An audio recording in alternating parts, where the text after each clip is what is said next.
you want to try a short hike, there's a nature trail right here near the marina.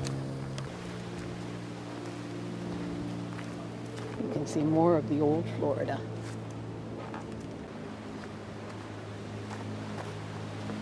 And we're back to the river.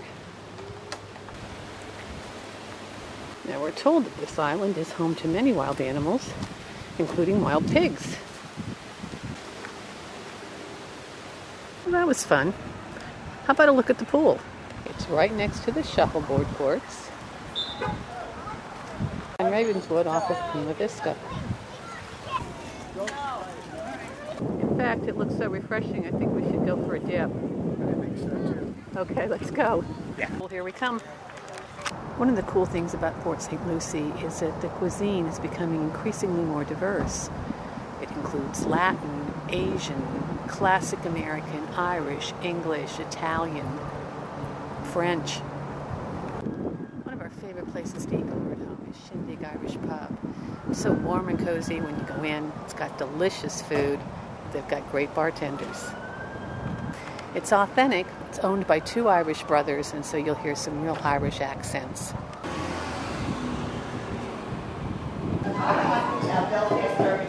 Isn't this great?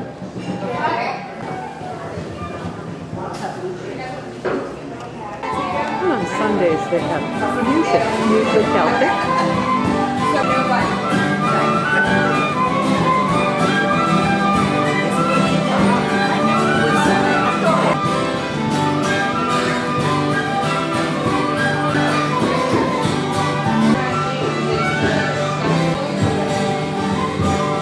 Enjoy the rowdy mix.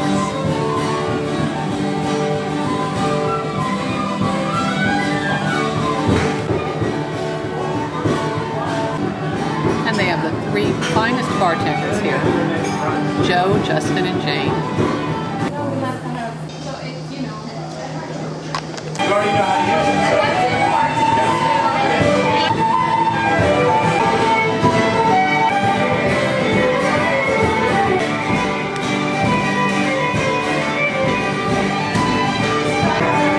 Washerwoman. What a favorite.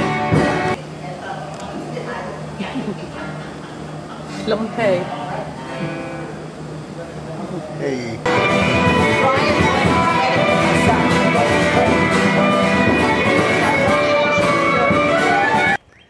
Here we are in day 3 of our visit to Port Saint Lucie. And this morning we're going to go to the A's burial mound. Come along. And the A's were early inhabitants of Florida, Native Americans, and the park that we're at is Spruce Bluff on Dar Lane. This is an interpretive trail, so make sure that you pick up a map and a guide and we can follow along. This area right here that we're going to go into was originally inhabited by the Palaeo Indians from about 10,000 BC to about 6,500 BC. Okay.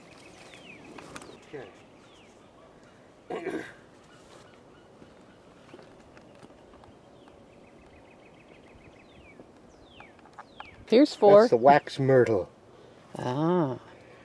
Wax myrtle and mangrove leaves were used in and around the camp to produce a thick smoke to help control mosquitoes. Good to know. Were eaten by the Indians. And Dickinson described them as tasting of rotten cheese steeped in tobacco. Not very tasty. Their fan branches were also used as food paddles to prepare and serve food. Baskets were made from the fronds for carrying, storing, and gathering purposes, in addition to drying racks and thatching for buildings. In addition to practical items, the plant was also used for ceremonial purposes for dance fans and rattles. It's a well-maintained trail.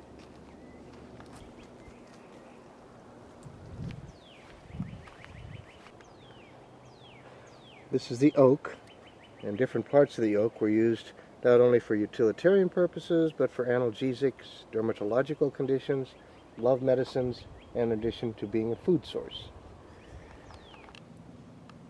So this type of tree then, Greg, is a... The slash pine. Used for many different things. They're bows and arrows, baskets, logs for bigger buildings, and the sap for adhesives and waterproofing.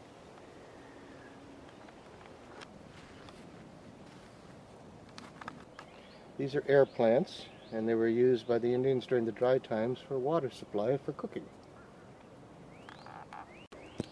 There's some pretty wildflowers. These are grapevines. They were used for food and for weaving baskets, for fastening timbers together, and for bowstrings. We've come through the forest, and on the boardwalk we're in the wetlands.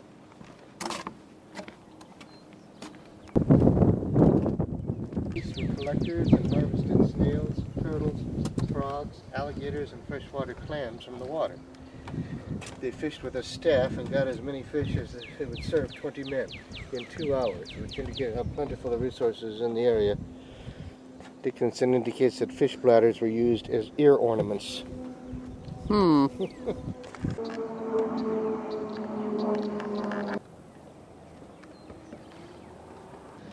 And this is right in Port Saint Lucie. Another one of those secrets that shouldn't be kept. It's a little bit uneven here.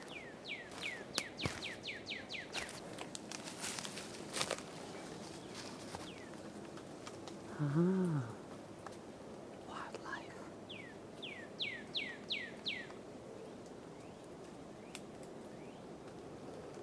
This is a gopher tortoise, and he's in the process of digging. A variety of things, from being plated for clothing coverings to stuffing for plated balls used as pillows. It was smoked to rid it of bugs prior to working it, and was also a tanning agent for animal skins. Who knew Spanish moss had so many uses? This is the burial mound. We're walking around the midden. And when was this first discovered? 1853. This has been here for centuries.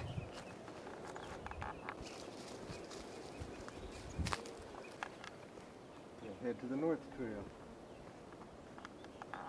This has been an excellent hike. We've been able to walk in the footstep of the A's and see their burial mound.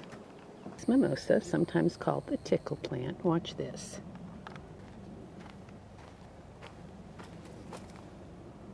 See that? Oh yeah. On the other side of Spruce Bluff is another interpretive trail. This is the Pioneer Trail. And at the end is a small cemetery. Join us. What's that site? John Enos Foltz Jr. came from South Carolina and settled in 1889. 106. What was here? This was the site of a sawmill. William and Harley Cruz came to Spruce Bluff in the late 1890s to run a sawmill to meet the lumber needs of the community. The St. Lucie River to Stewart and back to deliver mail and was paid $10 a month. Harry Hill raised bees and promoted the production of honey in local newspapers. I guess this was their home site, so Spruce Bluff was actually a village around 1900, and it was large enough to support its own school and post office. And we've reached the cemetery. What, 38 years old? 28? 5-year-old?